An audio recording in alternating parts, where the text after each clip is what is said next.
할렐루야.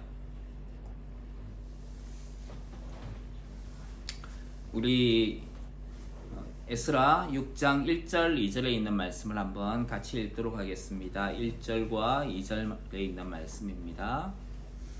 이에 다리오 왕이 조서를 내려 문서 창고 곧 바벨론의 보물을 쌓아둔 보물 전각에서 조사하게 하여 메대도 앙메다 궁에서 한 두루마리를 찾았으니 거기에 기록하였으되, 하나님은 인간의 역사에 갑자기 자신을 드러내는 경우가 있습니다. 요시야 왕 때에 하나님은 잃어버렸던 하나님의 말씀을 다시 찾을 수 있게 해주셨습니다. 그렇게 해서 자신을 말씀으로 드러내신 적이 있습니다. 또 다니엘 성경을 통해서 보면은 인간의 역사를 계획하시고 그대로 이끄시는 하나님을 볼 수가 있습니다. 하나님께서 자기 일을 하시기 위해서 하나님은 사람들이 생각하지도 못한 방법으로 자신을 드러내시고 일하시는 것들을 종종 보게 됩니다. 오늘 성경 말씀에 보면은 다리오 왕은 강 저쪽에 있는 총독들의 보고를 받고 이것이 도대체 무슨 일인가? 왜 예루살렘에 하나님의 성전이 건축되고 있는가? 그 원인을 찾기 위해서 자기 나라 안에 있는 모든 보물 창고를 다 조사를 하게 했습니다. 어떻게 해서 예루살렘에 하나님의 성전이 지어지고 있다는 것인가? 그래서 그것을 조사를 하고 있었는데 하나님께서 어느 한 곳을 통해서 그 자료를 남겨두신 것을 보게 됩니다. 그게 어디냐 하면은 메데라고 하는 지역의 앙메다 궁성에서 이제 한 두루마리를 찾게 됩니다. 그 두루마리가 바로 옛날에 고레스라는 왕이 이제 바벨론에 있는 그 모든 지역에 편지를 보냈던 그 조서였어요. 그 조서를 이제 발견하게 된 겁니다. 그 조서에서는 뭐라고 되어 있느냐면은 고레스 왕이 모든 이스라엘 백성들, 유다 백성들을 그 땅으로 돌려보낸다는 이야기와 함께, 그리고 그 유다 땅으로 가서 하나님의 성전을 건축하라라는 명령이 기록이 되어 있었던 것입니다. 그것이 이제 3절부터 4절에 있는 말씀입니다. 3절과 4절에 있는 말씀 한번 읽겠습니다. 시작. 고레스 왕 원년에 조서를 내려 이르기를, 예루살렘에 있는 하나님의 성전에 대하여 이르노니 이 성전 곧 제사 드리는 처소를 건축하되 지대를 견고히 쌓고 그 성전의 높이는 60규빗으로 너비도 60규빗으로 하고 큰 돌 3켜에 새나무 1켜를 놓으라. 그 경비는 다 왕실에서 내리라. 정말 이 하나님의 성전을 건축하는 데 있어서 고레스가 정말 세밀하게 그렇게 지시를 해놓은 것을 볼 수가 있습니다. 그 높이가 얼마냐 하면은 높이와 넓이가 60규빗으로 하라라고 이야기를 합니다. 60규빗이면은 얼마냐 하면은 1규빗이 45cm예요. 보통 여기에서 손가락 끝에서부터 팔꿈치까지 보통 한 45cm인데 60규빗이면 한 27m 정도 되는 그런 길입니다. 그러니까 높이가 27m, 너비가 27m 정도 되는 크기라는 거예요. 그리고 거기에 보면은 큰 돌 3켜에 새나무 1켜를 놓으라. 정말 세세하게 세밀하게 어떻게 하나님의 성전을 건축해야 되는가 하는 것을 자세하게 일러놓고 있습니다. 그러면 그 경비는 다 누가 내는 겁니까? 그것도 왕실에서 내겠다. 포로에서 돌아왔던 그 사람들이 내는 것이 아니라 왕실에서 다 지원해 주겠다. 왕이 다 지원해 주겠다라고 한 거예요. 유다 백성들에게는 정말 큰 은혜가 아닐 수 없습니다. 힘들게 포로 생활을 하다가 돌아왔는데, 그런데 하나님의 성전을 건축하려고 하는데 아무것도 없어요. 하나님을 섬기고 싶어 하는데 아무것도 할 수가 없습니다. 그런데 그 모든 것들을, 하나님의 성전을 건축하는 모든 것들을 누가 제공해 주겠다고요? 든든한 후원자가 있어가지고 스폰서가 있어가지고. 근데 그 누가 그 스폰서가 되는 겁니까? 그 후원자가 누구예요? 큰 대기업 사장이 아니고요, 왕이 내겠다는 거예요. 왕이 내겠다는 이야기는 그 뒤에 누가 있다는 이야기입니까? 하나님이 계신다는 거예요. 하나님이 내가 책임지겠다라고 하는 것입니다. 그래서 포로에서 돌아왔던 이 유다 백성들은 하나님의 성전을 건축할 수가 있었던 것입니다. 이 성전의 높이를 본다면은 이게 60규빗이라 그랬잖아요.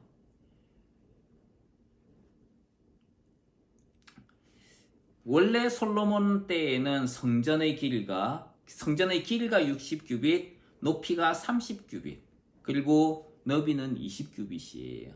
그런데 높이가 솔로몬 성전은 30규빗, 너비가 20규빗이었거든요. 근데 지금 고레스가 건축하라고 했던 이것은 높이도 60규빗, 너비도 60규빗이에요. 그러니까 높이는 2배 정도 높아진 거고, 너비는 3배 정도 높아진, 커진 거죠. 그 정도로 크게 하나님의 성전을 더 크게 지어라 라고 이야기를 한 것입니다. 바로 그런 조서를 다리오 왕이 앙메다 궁에서 이제 찾아낸 거예요. 어디에서도 찾기 힘들었는데 하나님께서 숨겨두셨던 바로 그 조서가 발견이 되었던 겁니다. 하나님께서 사람을 통해서 그렇게 역사하신 것을 볼 수가 있습니다. 1946년 11월에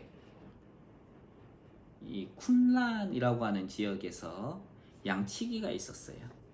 양치기가 양을 잃어버려 가지고 그 양을 찾으러 다녔습니다. 그래서 그게 큰 광야와 산이 있잖아요. 그쪽을 이제 양을 찾기 위해서 막 돌아다니다가 돌멩이를 탁 던졌는데 뭐가 쨍그랑 하는 소리가 난 거예요. 그래서 큰일 났다, 뭘 깬 모양이다 싶어가지고 막 달려가서 봤는데 거기에 보니까 항아리가 있었어요.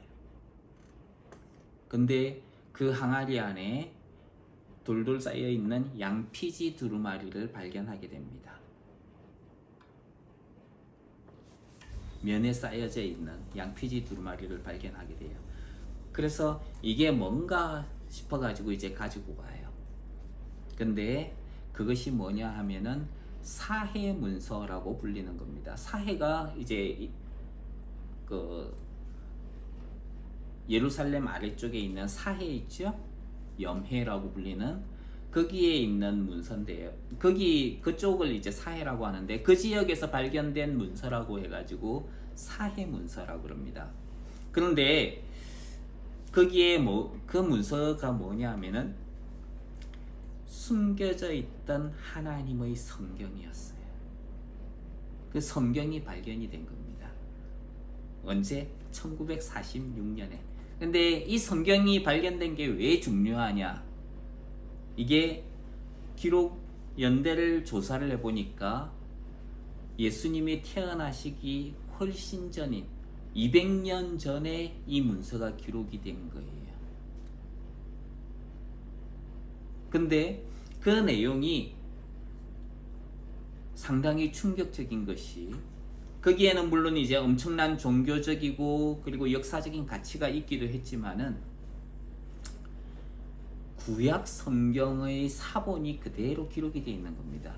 구약 성경이 그대로 기록이 되어 있는데, 이제까지 어떤 사람들은 옛날 구약 성경의 내용과 그리고 신약 시대 때에 기록되었던 구약 성경은 이거 중간에 사도들이라든지 이런 사람들에 의해서 와전이 되었다, 잘못 그 사람들이 유리한 대로 바꿨다, 이렇게 주장을 했어요. 그런데 이 쿰란 사본이 예수님 태어나기 훨씬 이전에 기록이 되어 있던 구약 성경인데 그게 나중에 신약 시대 때에 사용하던 구약 성경, 기록되어 있던 구약 성경하고 비교를 해보니까 어땠느냐? 똑같았다는 거예요. 하나도 바뀌지 않았다. 그러니까 예수님 태어나기 이전에 사용하던 구약 성경의 내용이 신약 시대에 사용하고 있던 그거하고 똑같다는 거예요. 그러니까 성경이 바뀌었다는 겁니까? 안 바뀌었다는 겁니까? 내용이 바뀐 게 하나도 없었다는 거예요. 그걸 증명을 하게 된 거예요. 그래서 신학자들 사이에, 신학 세계에서는 아주 큰 이슈가 됩니다. 하나님의 말씀이 바뀌지 않았다. 성경이 변개되었다고 주장하는 사람들의 그 주장이 잘못된 것이다 하는 것을 오히려 증명하는 아주 중요한 문서가 되었던 것입니다. 이렇게 하나님께서는 사람들이 의심을 살만할 때에 그 근거들을 하나씩 사람의 손을 통해 가지고 예상치 못한 역사를 통해 가지고 그렇게 드러내시는 경우가 있습니다. 겉으로는 사람들이 모든 것을 주관하고 있는 것 같지만은 사실은 하나님이 그 인간 역사의 이면에서 이끄시고 계시다는 것을 보여주는 것이 상당히 많이 있습니다. 예수님께서 이제 우리를 위해 십자가에 달리시기 위해서 이 땅에 오셨잖아요. 그런데 십자가에 달릴 때가 되었을 때에 종교 지도자들이 뭐라 그랬느냐 하면은 명절에는 이 6월절 명절은 큰 명절인데 그 명절에 예수님을 죽이면 안 된다. 왜냐하면은 백성들이 동요가 일어날 것이기 때문에 죽이지 말자라고 결의를 합니다. 그 예수님은 사실 6월절에 안 죽으실 수도 있었어요. 못 죽으실 뻔했어요. 근데 종교 지도자들이 예수님을 아직 죽일 계획이 없었는데 갑자기 예상치 못한 일이 발생하게 됩니다. 유다가 와가지고 내가 예수님을 넘겨주겠다 그런 거예요. 그러면서 갑자기 예수님을 십자가에 죽이는 일이 확 진행돼 버린 것입니다. 사람들이 원래 계획에는 예수님 죽일 계획이 없었던 것이죠. 그런데 하나님께서 그렇게 이끌어 버리시는 것이죠. 태초부터 계획된 하나님의 섭리를 바꿀 수 있었다 없었다? 바꾸지 못한다는 거예요. 더군다나 우리를 구원하시기 위해서 하나님께서 하신 일은 그 엄청난 일을 포기되지 않는 사건인 것이지요. 그렇기 때문에 우리는 더욱 세상을 주관하시는 하나님을 믿고 의지하게 됩니다. 내 생각대로 한다고 하지만 사람들은 자기 생각대로 자기 권력을 가지고 사람들은 행한다라고 하지만 그러나 그 이면에는 하나님께서 자기의 뜻을 이루고 계신다는 것입니다. 그렇기 때문에 우리가 지금 힘들고 어려운 시간을 보내고 있다 하더라도 우리가 포기하거나 낙담하지 말아야 될 이유는 무엇입니까? 하나님께서 이끌고 계시다는 겁니다. 지금 우리는 이해하지 못하지만 눈에 보이는 것으로는 아무것도 판단할 수도 없고 눈에 보이는 것으로는 뭔가를 확신할 수도 없지만 그 이면에 누가 움직이고 계신다고요? 하나님께서 자기 일을 하고 계신 거예요. 우리를 구원하시고 영원한 천국으로 인도하시기 위한 그 계획을 지금도 물밑에서 진행하고 계신다는 것입니다. 자신의 선하신 뜻으로 세상을 이끄시고 승리하고 계신 분이 바로 하나님이시다는 거예요. 그래서 하나님은 영광을 받으시기에 합당한 분이라고 말씀합니다. 그래서 계시록에 보면은 영광의 보좌에 앉아 계신 하나님께 24 장로들이 영광을 돌리면서 이렇게 말합니다. 우리 주 하나님이여, 영광과 존귀와 능력을 받으시는 것이 합당하오니 주께서 만물을 지으신지라 만물이 주의 뜻대로 있었고 또 지으심을 받았나이다. 그 하나님을 우리는 믿는 사람들이에요. 그래서 그렇기 때문에 그 하나님을 믿는다면 우리는 더욱더 안심할 수 있는 거예요. 세상의 모든 일들 가운데에서 그래, 하나님께서 이끄시고 계시고 그 하나님께서 이끄시기 때문에 나는 그 하나님을 믿고 신뢰할 수가 있다. 그렇기 때문에 우리는 더 안심할 수 있다는 거예요.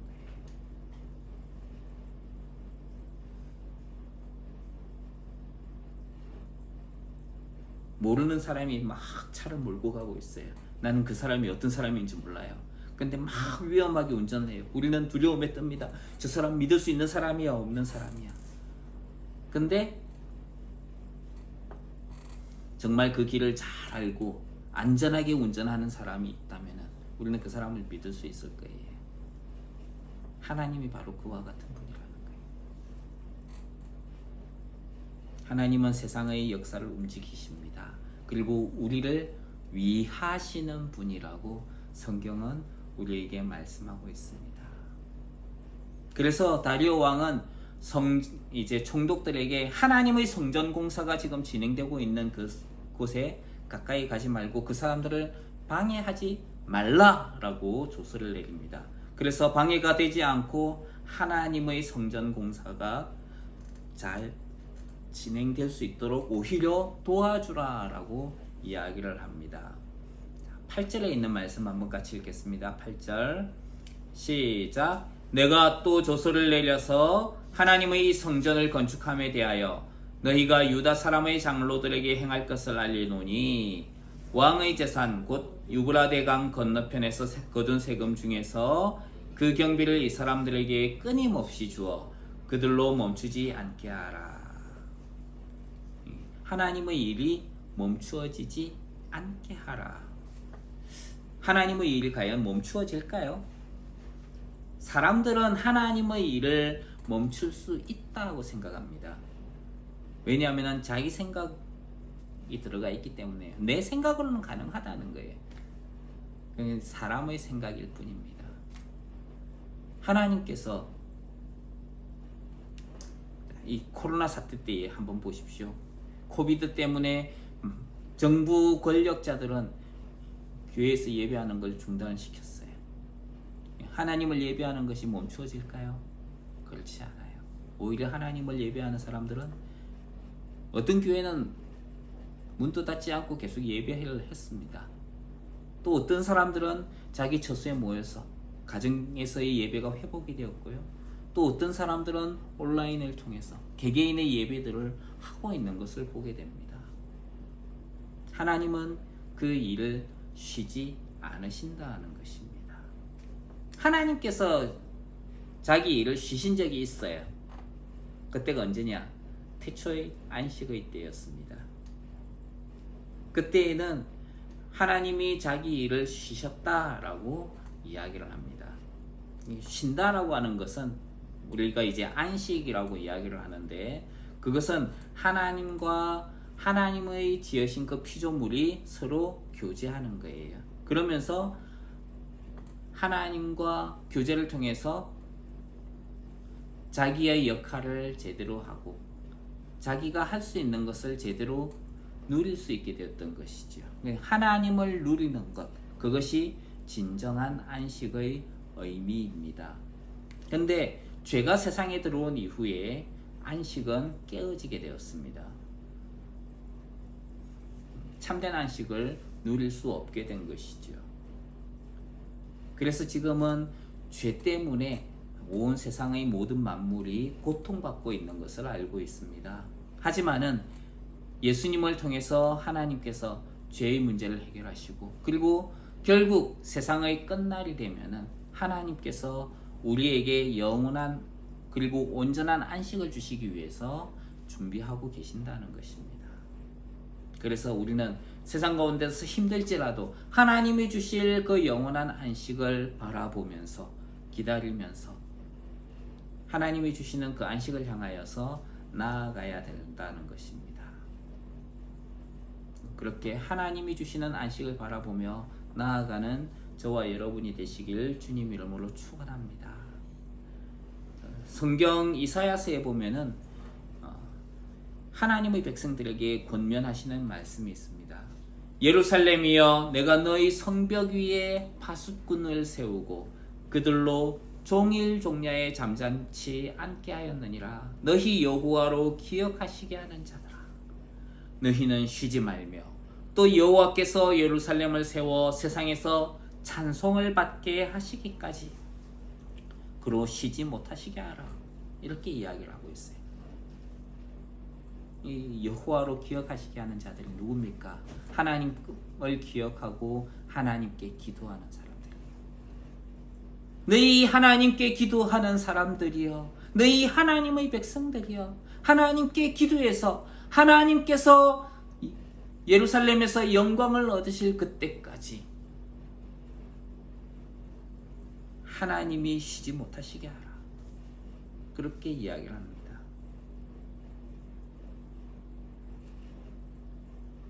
하나님은 일을 쉬지 않으시는 분이에요. 그런데 우리가 기도하는 것을 통해서, 그 기도를 통해서도 하나님은 역사하신다는 거예요. 그 기도를 통해서 우리가 기도를 할 때에 그 기도를 통해서 우리가 하나님이 세상을 운영하시는 그 운영에 함께 동참하게 되는 거예요. 그것이 우리에게 주신 하나님의 특권이에요. 우리가 할 수 있는 능력이라는 거예요. 하나님이 그런 능력을 우리에게 주셨습니다. 예수님이 십자가에서 죽으시고 부활하신 이후에 제자들을 찾아오셨어요. 그리고 뭐라고 이야기하셨습니까? 너희에게 평강이 있을지어다. 너희가 누구의 죄든지 사하면 사하여 질 것이요, 누구의 죄든지 그대로 두면 그대로 있으리라. 이렇게 말씀하셨어요. 말씀 그대로 보자면은 우리가 누구의 죄든지 사하면은 어떻게 된다는 거예요? 그 사람의 죄는 용서받는다는 거예요. 그 권세를 우리에게 주신 거예요.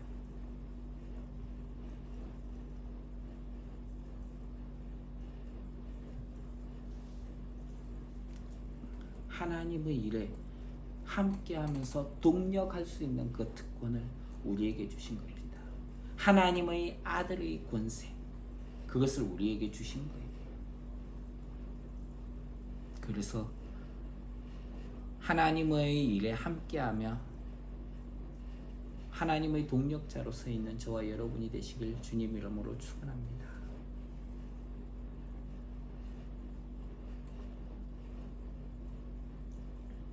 다리오 왕은 하나님의 성전을 건축하는 자들의 필요를 들어주라 라고 명령하는 것을 보게 됩니다. 9절과 10절에 있는 말씀입니다. 9절 10절 같이 한번 읽어볼까요? 시작. 또 그들이 필요로 하는 것 곧 하늘의 하나님께 드릴 번제의 수송아지와 순양과 어린 양과 또 밀과 소금과 포도주와 기름을 예루살렘 제사장의 요구대로 어김없이 날마다 주어 그들이 하늘의 하나님께 향기로운 제물을 드려 왕과 왕자들의 생명을 위하여 기도하게 하라. 성전을 건축하는 자들의 요구를 다 들어주라 그랬는데 무엇을 위한 요구입니까? 개인적인 요구가 아니고 무엇을 위한 요구예요?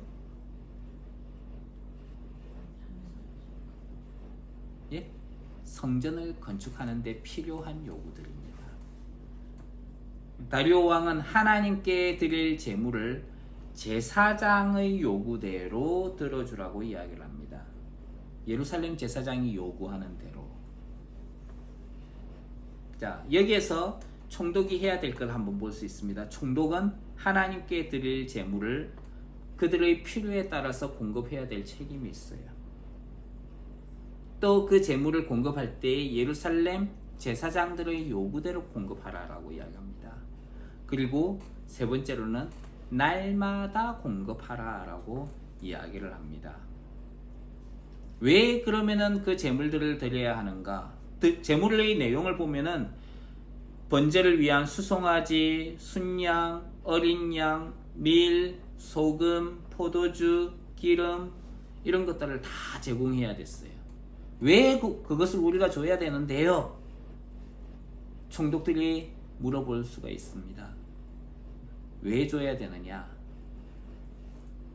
그런 것들을 드려서 그런 것들을 예루살렘 제사장에게 주어가지고 제사를 잘 드리면은 제사를 드릴 때에 왕과 왕자들을 위해서 기도하게 하라, 축복하게 하라. 그래서 제물을 드리라는 것입니다.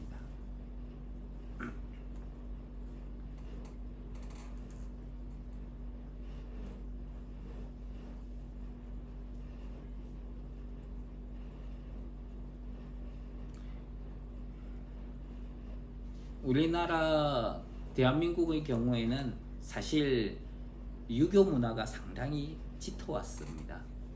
그런데 그것이 바뀌게 되는 계기가 있었어요. 박정희 대통령 때였어요. 그때에 이 대한민국의 기독교가 그때에 확 퍼지게 됐습니다. 물론 이제 박정희 대통령이 그것을 정치적으로 이용한 거긴 했습니다. 그런데 그때에 기독교 교회를 갖다가 부흥할 수 있는 기회가 그때에 주어지게 됐습니다. 하나님께서 그걸 사용을 하신 거예요.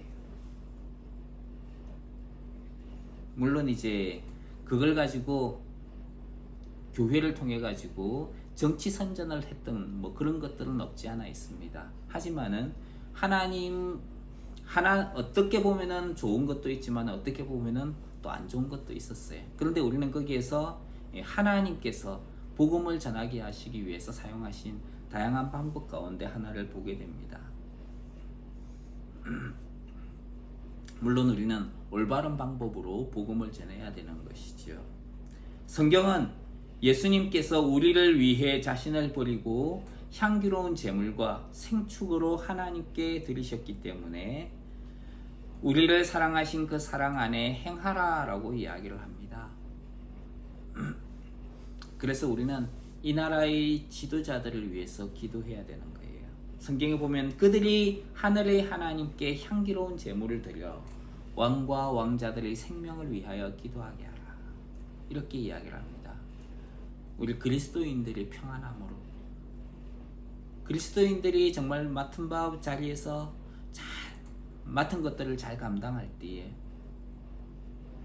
어떤 일이 일어나게 될까요?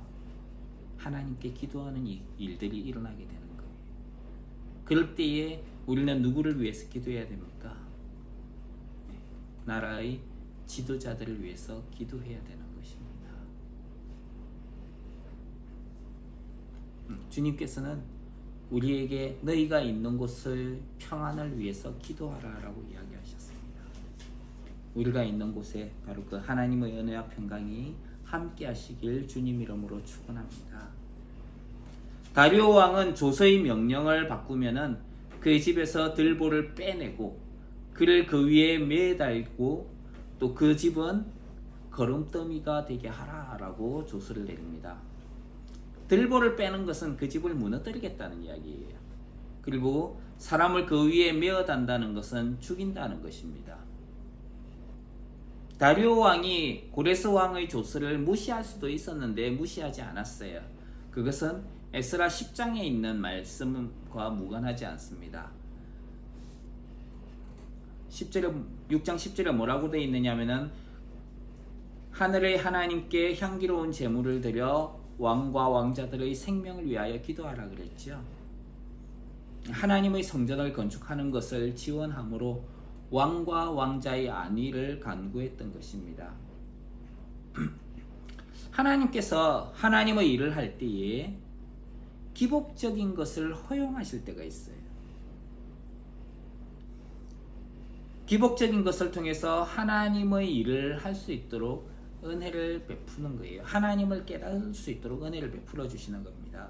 몸의 건강이나 아픈 자가 고침을 받는다든지 혹은 가난한 자가 갑자기 일이 해결이 되어서 부유하게 된다든지 이런 것들은 하나님께서 그 영광을 드러내시기 위해서 사용하는 방법 가운데 하나입니다. 그것이 목적이 되어서는 안 되는 거예요. 그건 도구일 뿐입니다. 예수님은 부활하신 이후에 제자들을 만나서 이렇게 이야기를 하셨어요. 너희는 온 천하에 다니며 만민에게 복음을 전파하라. 그러니까 우리 제자들이 해야 될 건 뭡니까? 사람들에게 복음을 전파하는 일입니다. 그런데 그 일을 할 때에 신기한 표적이 나타날 것이라고 이야기를 하셨어요. 귀신을 쫓아내고 새 방언을 말하고 뱀을 집으며 무슨 독을 마실지라도 해를 받지 않을 것이다. 실제로 제자들이 나가서 복음을 전할 때에 그런 일들이 일어났어요. 근데 사람들은 무엇을 따르느냐 하면은 그 표적을 따르는 거예요. 귀신이 쫓겨나가고 방언을 하는 거, 그리고 병든 사람에게 손을 얹으니까 낫고, 그런 표적을 바라보기를 원하는 겁니다. 그런데 중요한 것은 그 표적이 목적이 아니라 뭐가 목적이에요? 그것을 통해서 하나님의 말씀을 전하는 것. 이게 목적이에요. 그러니까 목적이 뭡니까? 하나님의 말씀을 전하는 것이 목적이지 표적 그 자체에 있어서는 안 된다는 거예요. 그런데 사람들은 무엇을 보느냐? 표적을 보고 그걸로 만족하려고 그럽니다. 중요한 것은 표적이 아니라 하나님의 말씀이 증거되는 거예요. 그래서 우리는 이런 표적이라든지 기복적인 것에 관심을 두는 것이 아니라 하나님의 말씀이 더 잘 전해지도록 하나님의 말씀을 전하는 것에 우리의 관심을 두어야 된다는 것을 기억해야 됩니다. 다리오는 하나님의 성전을 헐려고 하는 모든 사람들에게 대하여 하나님께서 그들을 멸하기 원한다라고 이야기를 합니다. 하나님은 자기 성전을 지키기 위해서 세상의 권위를 사용하신 것을 볼 수가 있습니다. 또 하나는 이전에 하나님의 성전을 대적하는 자들이 하나님의 성전 건축을 방해를 했습니다. 근데 이제 하나님께서 그 대적들이 더 이상 방해를 못하도록 막으시는 것을 보게 됩니다. 대적들이 방해한 것을 갚아주시는 하나님을 보게 되는 것이지요. 우리가 갚는 것이 아니라 누가 갚는 겁니까? 하나님께서 하신다는 거예요. 내가 억울한 일을 당했어요. 누가 갚아주시는 겁니까? 우리는 하나님께 그것을 올려드리기만 하면 되는 거예요. 그러면은 누가 갚으신다? 하나님이 갚아주신다는 거예요. 다리오 왕은 하나님의 이름을 들어서 명령이 바뀌지 못하도록, 누구든지 명령을 변개하지 못하도록 했습니다. 사람이 쓴 조서를 통해서도 하나님의 이름을 걸어가지고 이것을 바꾸지 못할지어다 라고 이야기를 했는데, 사실 그건 뭐 큰 권위라든지 이런 게 없잖아요. 그런데 성경에 보면은 하나님께서 이렇게 이야기를 하셨어요. 이 예언의 말씀을 읽는 자와 듣는 자들과 그 가운데 기록한 것을 지키는 자들이 복이 있나니 때가 가까움이라. 이 예언의 말씀을 듣는 각인에게 증거하노니 만일 누구든지 이것들 외에 더하면은 하나님이 이 책에 기록된 재앙들을 그에게 더하실 것이고 더하실 터이요 만일 누구든지 이 책의 예언의 말씀에서 제하여 버리면 하나님의 이 책에 기록된 생명나무와 및 거룩한 성의 참여함을 제하여 버리시리라. 그러니까 성경을 바꾸면 된다 안 된다? 변개하지 말라. 바꾸면은 바뀌어. 니네들 목숨하고 달려있다는 거예요. 인간이 쓴 조서에도 준엄함이 있는데 하물며 살아계신 하나님의 말씀은 더욱 위험이 있다는 것입니다. 그래서 다른 복음은 없나니 만일 다만 어떤 사람들이 너희를 요란케 하여 그리스도의 복음을 변하려고 한다. 우리나 혹 하늘로부터 온 천사라도 우리가 너희에게 전한 복음 외에 다른 복음을 전하면, 복음을 바꾸면 저주를 받을지어다. 이렇게 이야기를 하고 있습니다. 우리는 이 복음을 잘 알고 복음을 잘 전해주는 사람들이 되어야 됩니다. 다리오 왕은 조서를 통해서 총독들이 하나님의 성전을 건축하는 것에 신속히 하라라고 명령을 합니다. 13절에 보면은 이렇게 이야기를 하고 있어요. 다리오 왕의 조서가 내림에 유브라데 강 건너편 총독 다뜨네와 스달보스네와 그들의 동관들이 신속히 준행했다. 왕이 명령을 하니까 신속하게 했다. 이 말은 한국말로 보면은 빨리빨리 했다 그런 말이지만 사실은 이 단어의 의미가 뭐냐 하면은 신속히라고 하는 이 단어는 철저하게 그리고 부지런하게 라는 단어입니다. 그러니까 왕이 명령을 내리니까 빨리빨리 했다가 이게 아니고 철저하게 그리고 부지런히 성실하게 그 일을 감당했다는 것입니다. 이것은 우리가 하나님의 일을 할 때에도 가져야 될 자세입니다. 세상에서 우리가 하고 있는 일들은 하나님께서 우리에게 맡겨주신 일들이에요. 그렇기 때문에 우리가 세상에서 일을 할 때에도 성실하게 해야 되는 것입니다. 사실 일하는 것이 좋은 건 즐겁지는 않죠. 자, 질문 한번 해볼까요? 일은 물론 이제 다들 즐겁게 일하지는 않지만은 일을 하는 것은 죄 때문이다. 아니면 죄 때문이 아니다. 어떻게 생각합니까? 죄 때문에 일을 하는 것이다. 아니면은 아니다. 하나님이 주신 신성한 것이다. 사실 일이라고 하는 것은 하나님이 주신 신성한 권리예요. 세상을 창조하셨을 때에 하나님께서 아담에게 뭘 하셨어요? 세상을 다스리라 라고 하셨어요. 일을 주셨어요. 하나님으로부터 받은 신성한 것입니다. 신성한 권리예요. 그런데 왜 그게 힘들게 되었습니까? 거기에는 죄가 들어왔기 때문에 그래요. 그래서 이 죄 때문에 고통이 더해진 거예요. 고통과 수고가 더해진 것이 오늘날 사람들이 일하면서 괴로워하는 것이 바로 그것 때문입니다. 사무실이나 공장에서 일을 하는 건 즐거운 일이 아닐 거예요. 일을 하는 건 단지 생활비를 벌기 위한 삶의 처절한 몸부림, 고통일 것입니다. 어떤 학생에게는 공부해라 하는 것은 고된 일입니다. 특히 대학교 입시나 좋은 성적을 얻기 위해서 공부를 하는 것은 즐거운 일이 아닐 거예요. 최근에 직장인들 사이에서는 수학 문제를 푸는 사람들, 그게 이제 취미를 가지고 그렇게 하는 사람들이 생겼습니다. 이 사람들이 왜 그 직장인들 하면 스트레스 많이 받을 거 아니에요. 그런데 그런 스트레스를 받으면서 왜 수학 문제를 푸느냐? 그걸 풀면은 스트레스가 풀리느냐? 수학 문제 풀면은 더 복잡한 문제인데 스트레스를 더 받지 않겠어요? 그런데 풀리지 않던 문제를 빈심 걱정하면서 끙끙 앓고 있다가 그 문제가 풀릴 때에 그 해방감, 내가 풀지 못하던 문제를 풀었어. 그 만족감, 그건 비교할 수가 없는 거예요. 저도 이제 그런 경험을 해본 적이 있는데 여러분들도 한번 경험해 보세요. 자, 그런데 인생에 고통을 수반한 일이 닥쳤을 때 사실 힘든 일이 있잖아요. 일을 할 때 이게 쉬운 일은 아닙니다.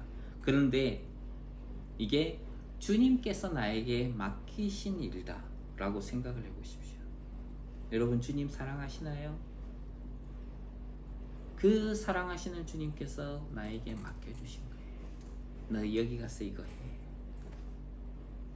우리가 왜 카자흐스탄에 와서 이 고생해야 됩니까?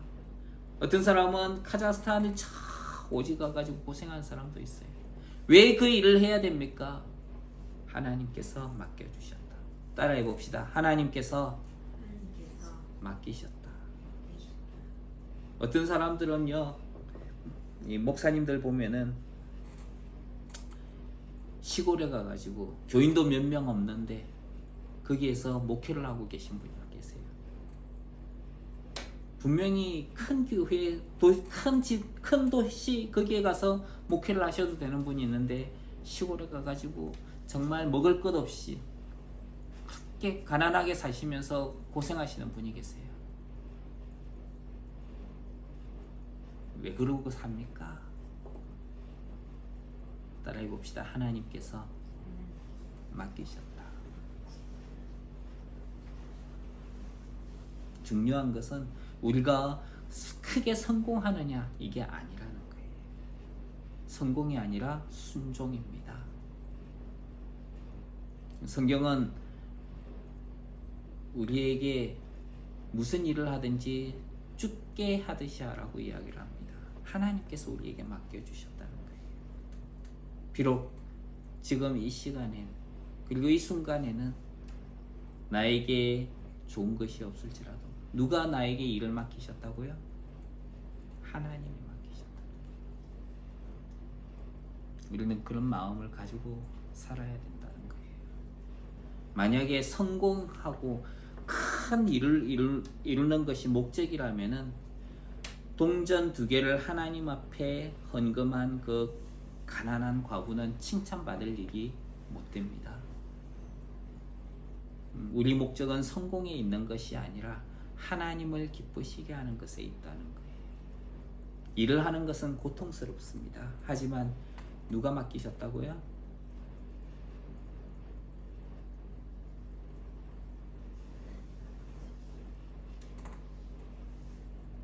하나님께서 우리에게 맡겨주셨다는 거예요.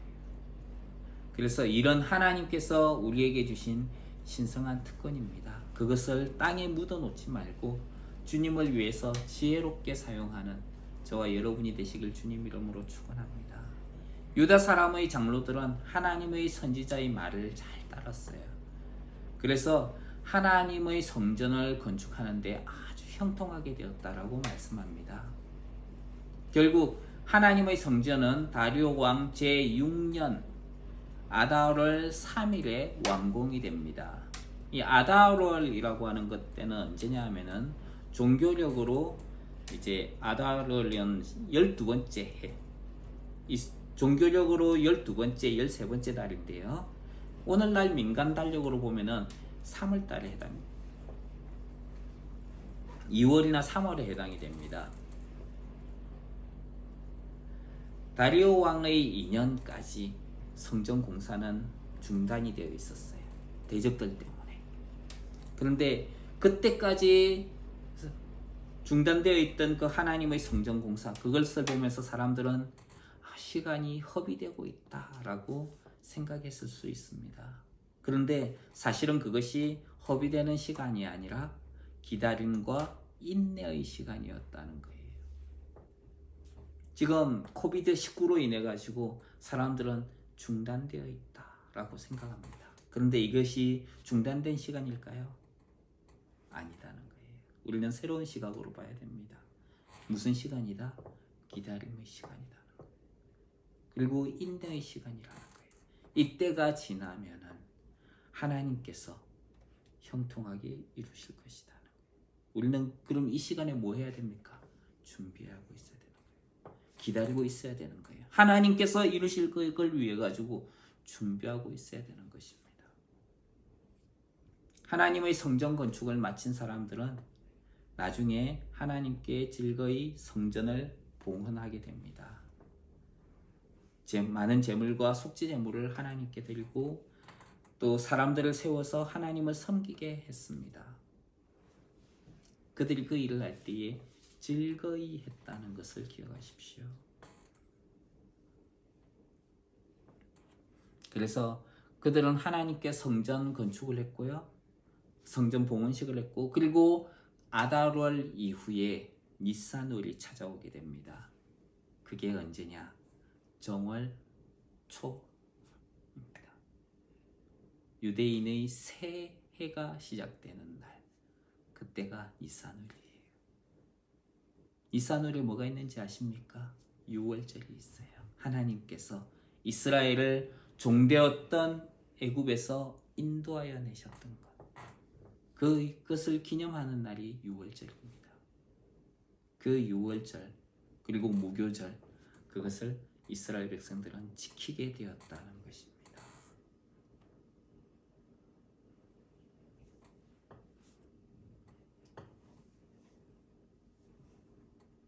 기나긴 인내와 기다림의 시간, 그것이 마쳐지자 그들은 하나님께 성전을 봉헌을 하고 그리고 유월절 예배를 할 수가 있게 되었던 것입니다. 하나님은 다리오 왕이 고레스 왕의 조서를 발견하도록 하셨습니다. 그리고 다리오 왕의 마음을 움직이셔서 하나님의 성전 건축을 잘 마무리할 수 있도록 하셨습니다. 그 일을 진행하시는 분이 하나님이시라는 것을 백성들이 깨닫도록 해주셨습니다. 그곳에서 백성은 하나님께 성전 건축을 하고 유월절과 무교절을 지켰습니다.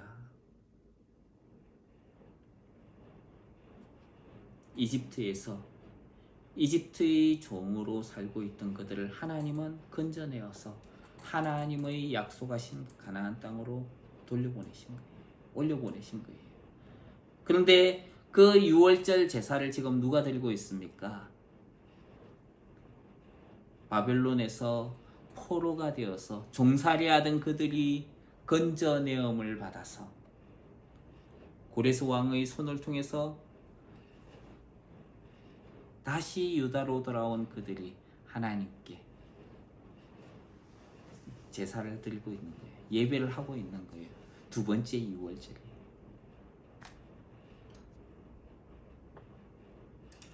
그 예배를 하면서 이 사람들은 무엇을 배웠을까요? 과거에 이집트에서 이끌어내셨던 그 하나님, 그런데 지금도 우리를 이끌어내셔서 바벨론에서 이끌어내셔서 우리를 이곳에 이르게 하셨다. 그 하나님은 지금 살아계시는구나. 그것을 이들은 느꼈을 것입니다.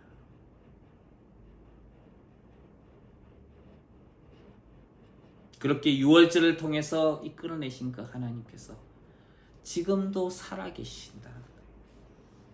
그 하나님은 우리를 마찬가지로 죄의 종에서 끌어내셔서 하나님의 영원한 아들의 자유에까지 이르게 하신다는 것입니다. 그 하나님은 지금도 살아계셔서 역사하시는 우리가 믿는 하나님입니다. 그 하나님이 바로 예수 그리스도이시죠. 기도하겠습니다.